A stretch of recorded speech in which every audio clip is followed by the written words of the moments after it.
Bersama Dokter Rizani yang sudah hadir ke studio pagi hari ini. Selamat pagi, Dok. Selamat pagi. Bagaimana, Dok, di tengah pandemi COVID-19 ini? Selama pandemi, permintaan akan kantong darah ini bagaimana?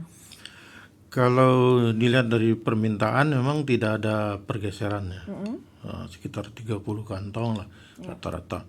Tetapi untuk donor sendiri memang ada penurunan. Sekitar 10-15%. Ini mungkin disebabkan karena penerapan physical distancing dan pembatasan aktivitas di luar rumah ini. Dan di samping itu banyak juga yang khawatir dengan COVID-19 ini. Terkait dengan stok, memang naik turunnya. Bahkan kalau bulan-bulan berber itu seringkali kami tidak kekurangan. Seperti contohnya sekarang ini kami cukup untuk 7 hari ke depan. 7 hari ke depan? 7 hari ke depan. Jadi sekitar 118 kantong yang kita punya. Terdiri dari Wolpat, kemudian packed red cell, dan thrombocyte count. Cuman memang yang langka itu golongan darah AB. AB? Ya. Walaupun yang dibutuhkan juga jarang, tapi stoknya juga sedikit gitu. Sehingga memang dari instansi kami yang di atas itu menyarankan supaya stok itu tetap ada untuk selama 4 hari ke depan. Jadi kami sudah mampu untuk menyiapkan 7 hari ke depan. Ya mudah-mudahan ini terus ada permintaan setiap hari 30 kantong, kami cari lagi penggantinya dan seterusnya. Seperti besok ada donor lagi, hari ini digunakan sehingga terus bergulir seperti itu. Tetapi hari-hari tertentu memang kadang-kadang tidak ada donor keluar, sementara darah itu tetap dipakai setiap hari, ya tentu saja berkurang stok kita itu. Sebenarnya apa yang dimintakan, misalnya ada orang butuh darah, kemudian disarankan untuk keluarga mendonorkan, itu ada beberapa hal yang harus kami sampaikan.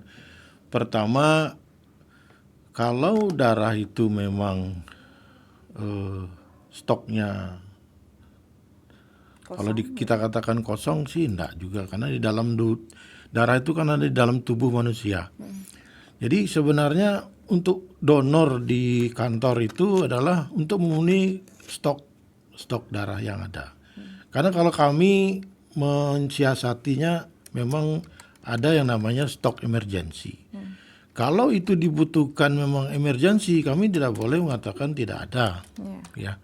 Jadi keluarkan donor stok emergensi, tetapi dengan syarat keluarga mohonlah untuk memenuhi kembali stok emergensi itu. Misalnya dibutuhkan donor untuk mengganti stok emergensi. Karena stok emergensi ini kita upayakan tidak pernah kosong gitu. Karena apabila ada hal-hal yang emergensi supaya bisa tertanggulangi.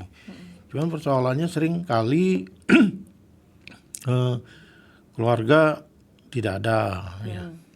Jadi kami berupaya menghubungi stok yang ada, yang misalnya nomor-nomor telepon yang memang golongannya, misalnya biasanya yang sulit itu AB gitu ya. Jadi kami coba untuk menghubungi, dan ini juga berikutnya adalah untuk melatih bagi yang donor-donor yang belum pernah donor itu. Ya, kalau donor yang sudah rutin, kami memang mencoba untuk menghubungi orang lain ya, supaya darah itu bisa tersedia. Jadi intinya sekali agar untuk ada donor pengganti itu sebenarnya dalam rangka untuk memaksa seseorang untuk berdonor gitu, supaya maulah mendonorkan darahnya, jangan hanya meminta saja tapi harus memberi. Karena katanya tangan di bawah itu tangan di atas lebih baik daripada tangan di bawah. Jadi upayakanlah mendonorkan darahnya, dan memang dengan cara-cara seperti ini setelah dia donor selanjutnya mau mendonorkan darahnya kembali, itu kita harapkan seperti itu. Tapi memang di saat-saat tertentu kita memang butuh sekali donor itu, terutama golongan-golongan AB tadi, yang rangka AB dan A itu sangat langka biasanya. Baik. Tapi jika terjadi emergensi seperti itu, apakah ditangani dulu, diberikan darah dulu, apa menunggu orang yang datang memberikan darah nih, Dok? Bahkan donor pengganti itu selalu belakangan, Dok, Bu. Oke. Jadi yang dimaksud dengan donor pengganti ini pakai dulu nih ya, nanti tolong diganti.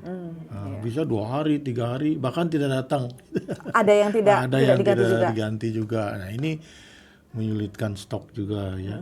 Ini yang kadang-kala kita sulit juga ya kepada masyarakat. Ya tangani dulu ya, memang kita tangani, kita berikan gitu ya. Tetapi setelah diminta penggantinya nggak datang gitu. Ini biasa nih setelah dipakai tidak pernah diganti kembali. Banyak kekhawatiran juga dari masyarakat, bolehkah saya donor karena persiapan akan vaksinasi, kemudian ada yang khawatir juga bolehkah donor setelah mendapatkan vaksin begitu. Sebenarnya seperti apa, Dok? Setelah donor berapa hari boleh melaksanakan vaksinasi, dan setelah dapat suntikan vaksin ini berapa hari bisa donor darah lagi? Oke. Buat yang rutin donor darah itu 60 hari atau 12 minggu boleh donor lagi gitu ya. Ketentuannya begitu.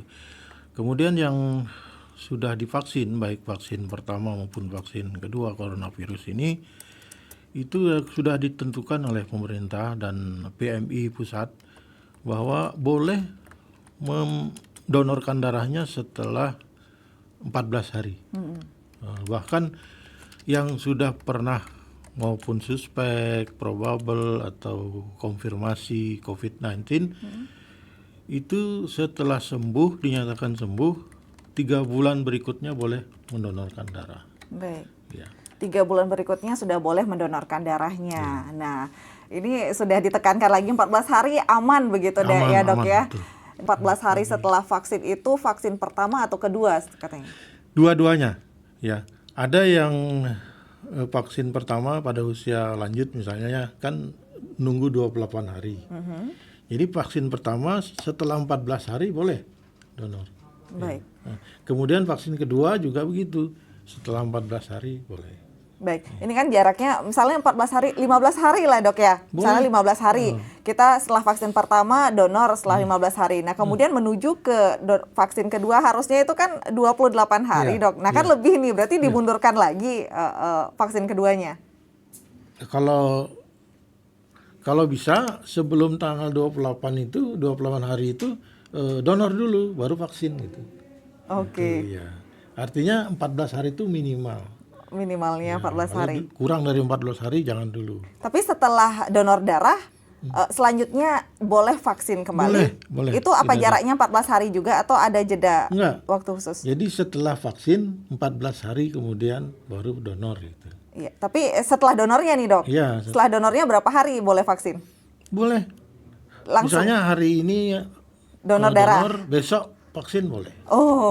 Berarti lah bisa langsung, Dok ya? Bisa. Tidak mempengaruhi tubuh tadi dikatakan juga, sehat begitu. Dan terakhir, Dok, ini bagaimana dengan donor darah plasma konvalesen katanya, Dok? Orang yang bagaimana bisa donor darah konvalesen ini? Ya memang ini ada pemeriksaan ketat dari unit donor darah ya, bahwa dia mestinya sih ada pemeriksaan apakah antibodinya sudah memenuhi syarat untuk diberikan kepada penderita. Itu minimal 1/320 antibodi yang terbentuk setelah dia sakit, diperiksa antibodinya, biasanya di Prodia ada itu. Itu 1/320 udah bisa. Karena dengan begitu dikatakan bahwa itu masih potensi untuk membantu si penderita. Kalau di bawah itu kayaknya percuma juga ya. Itu yang jadi persyaratan. Kemudian persyaratan-persyaratan lain itu yang menyangkut persyaratan-persyaratan donor. Ya, memang itu ketat sekali. Berbeda dengan donor yang biasa. Baik, Dok. Tadi juga ada khawatiran dari masyarakat setelah mendonorkan darahnya, apalagi saat vaksinasi COVID-19. Setelah divaksin saja tubuh rasanya ada yang lemas begitu dok, apalagi ini ditambah donor darah lagi. Apakah itu tidak menyebabkan efek untuk si pendonornya? Yang jelas orang yang donor darah itu tidak menyebabkan penurunan imunitas tubuhnya. Kekebalan tubuhnya tetap, kemudian bahkan memproduksi darah yang baru, ya, sehingga tentu saja meningkatkan daya tahan tubuh juga. Iya. Jadi keliru kalau dikatakan donor itu menurunkan imunitas. Iya. Jadi aman ya, walaupun Aman, ya. setelah divaksinasi pun masih aman. Dan tadi dokter juga mengatakan jika penyintas COVID-19 juga bisa donor. Apakah di dalam darahnya tidak mengandung si virus begini, itu nantinya dok? Di Korea Selatan ada penelitian terhadap beberapa pasien COVID-19 ya, yang kebetulan mendonorkan darahnya. Itu tidak lama sebelum mereka terdiagnosa ya. Darah yang didonorkan tersebut diperiksa dan tidak ditemukan virus corona di dalam, sehingga tetap bisa diberikan kepada penerima donor.